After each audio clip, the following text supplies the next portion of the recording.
Today, I would like to talk about thought and its connection to alcoholism.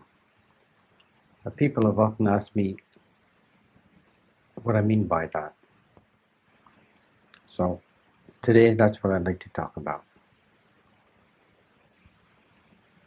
I've said many times that our mental anxieties and problems come via thought.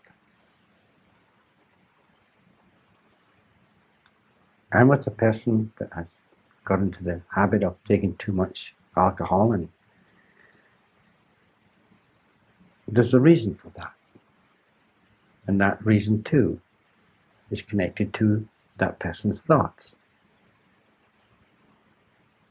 And these thoughts are the negative experiences that the people have had in the past. And because of these negative experiences, the thoughts are carried throughout life. These thoughts create a reality. They create our behavior. And with the alcoholic, with the negative thoughts of a negative past, which create the feeling of loneliness, the feeling of lack of love, the feeling of being misunderstood. Many negative feelings. Now these feelings really, it's like a hellhole. So anybody that has gone through alcohol to the state of being called an alcoholic, you can rest assured have traveled down a very lonely road. A road full of sorrow, a road full of loneliness, hate, lack of hope.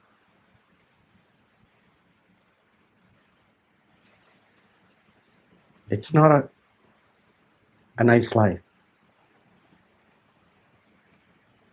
And such a person has had so many experiences that nothing seems to work for them. So what you've got to seek is what you call wisdom. And wisdom is common sense. Now there's a beautiful organization called the Alcoholics Anonymous, which is there to help people in despair. Now, most of the people that work in this establishment, they know the ropes because they've been through it themselves.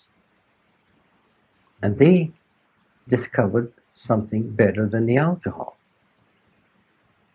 Now, when they discovered something that was better than the alcohol, in actual fact, they changed their thoughts that had been plaguing them all their lives. Like thoughts that created the hellhole they lived in. So that's what you have to do, is just change thoughts. Truly, the secret lies if you can understand thought. It's thought that makes us angry. It's thought that makes us sad. I've said that already. But I want to emphasize it. It's only thought. You see, the people that have gone away from drink, who have stopped drinking, as I said, for some reason or another, it doesn't really matter why, they've changed their thoughts to a more positive way. These thoughts, in turn, because they're more positive, they create a more positive reality. That's why a person says, once they've really kicked a habit, they say, well, I feel much better now. My life is much more clearer, more understanding. It's better because their positive thoughts have led to a positive reality. Now, if you reverse it again and you stick to the negativity, all that negativity, like some of the old therapies that really use negativity, all it does is creates the opposite effect. It takes you back to the beginning of those thoughts, where they're all created. and there is no positive thoughts there, so you're stuck. You've been fooled. You've been hoodwinked, because that's the way you see life. There's nothing wrong in that. That's just the way it is. Everybody in the world has faults because everybody sees with a free will, so they see differently. Perhaps maybe why I might be alcoholic, the reason why would be my thoughts, but that doesn't necessarily mean if you had the same experience as me that your thoughts also would lead you to be an alcoholic, because you have a different outlook on those experiences altogether. So they create a different reality for you than they did for me. Now, why I should go to drink, it doesn't really matter why, again. Here, a little example of what I'm kind of talking about. I've met people who said the reason they started to drink was because they were the firstborn and they had a big family and they had it really tough. Then I met other people who said the reason they became alcoholic was because they were the last in the family and they really had it tough. And also I've met people who said they were the center of the family and they really had it tough because the first one got all the attention and the very last one. So you hear all different stories. Now, those stories are a reality to us. And when we grow up, if it's a negative reality, then we behave according to what we have experienced, or how we have adopted this experience, I should say, how we've accepted it, how we view it.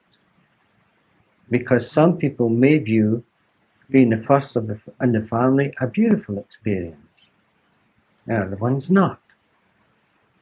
Then again, it is all from thought. A lot of people, because they're born into a bad home or bad conditions or a poor environment, that is their excuse to drink. Because they're poor me. That is thought. Because on the other hand, to counteract that, you have the person who has been born into super wealth and has become the same alcoholic.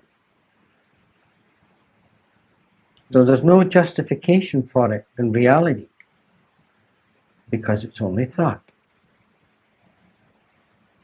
And if people can see that the past experiences are, that's the problem. That the past experiences are the problem. So somehow we have to learn to forget them and start anew. And to start anew, you have to change your thoughts. You have to have another look at life. Just a little bit deeper this time. And realize it was those past experiences. You can never forget your past experiences. They'll always be with you. Just like all my negative past experiences will always be with me. You can't hide from them because they're always there. But while they're there and you don't understand them, they will create the reality you live in now. However, if you turn the page and you start to realize that those past experiences are simply thoughts now, then this will change your outlook in life. It will change the way you see life. And in turn, it will change your habit. It will change because it will take all the falseness away and give you another start in life. Because you can't start again until you find new thoughts, which in turn will create a new reality for you.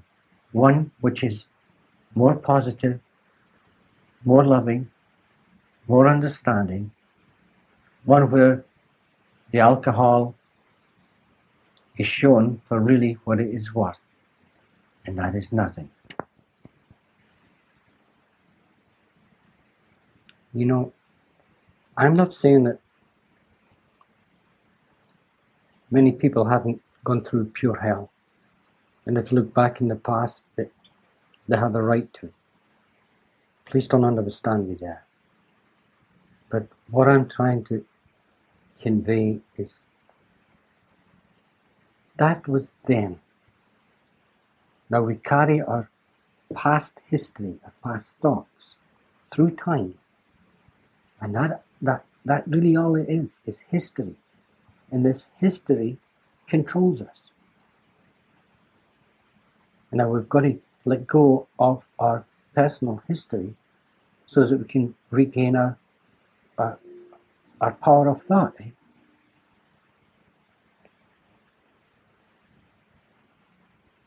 Because really, everything we remember from the past, our experiences from the past, whether good or bad, all it is now is nothing but a thought suspended in time, which creates a hellhole for us.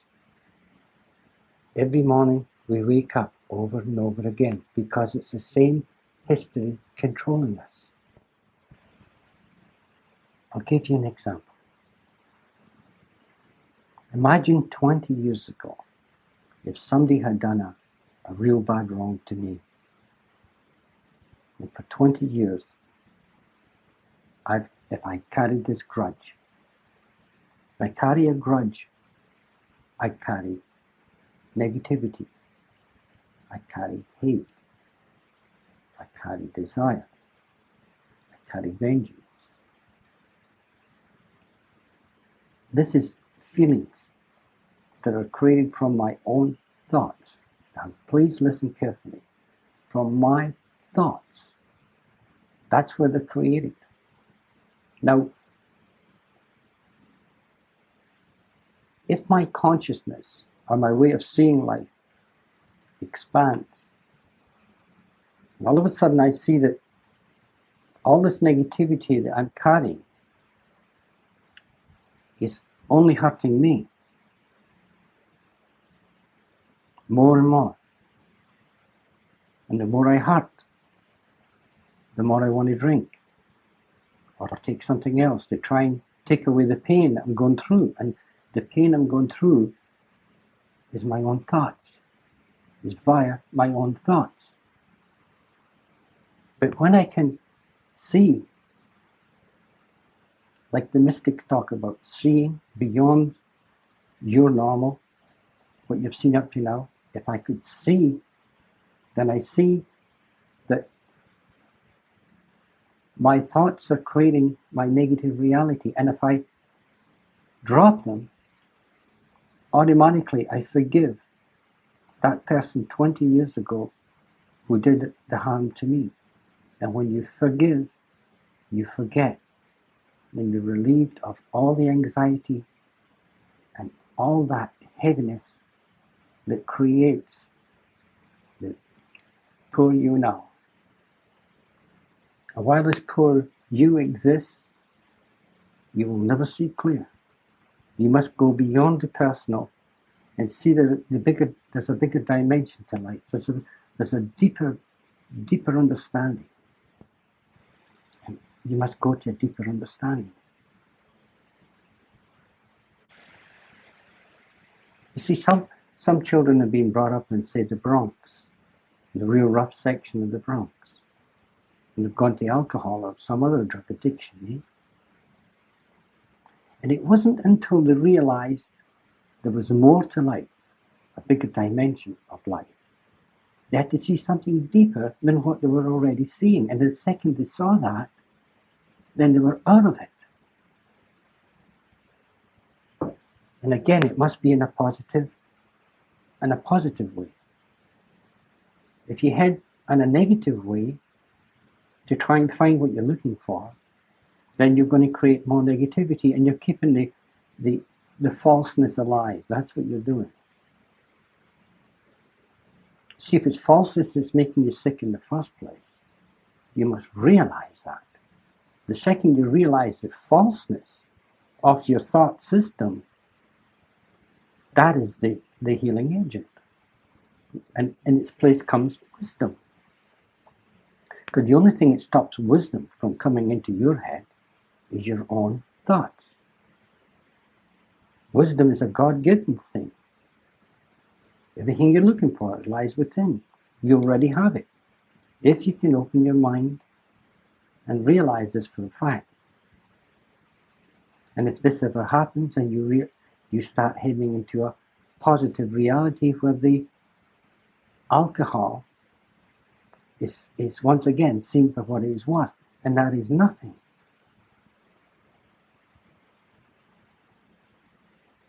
Because it's only the human being that gives it the power. And the human being gives it the power through lack of consciousness, through lack of understanding.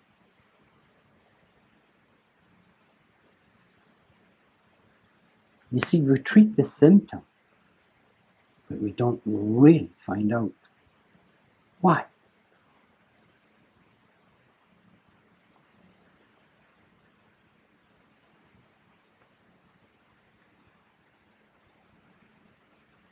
Well,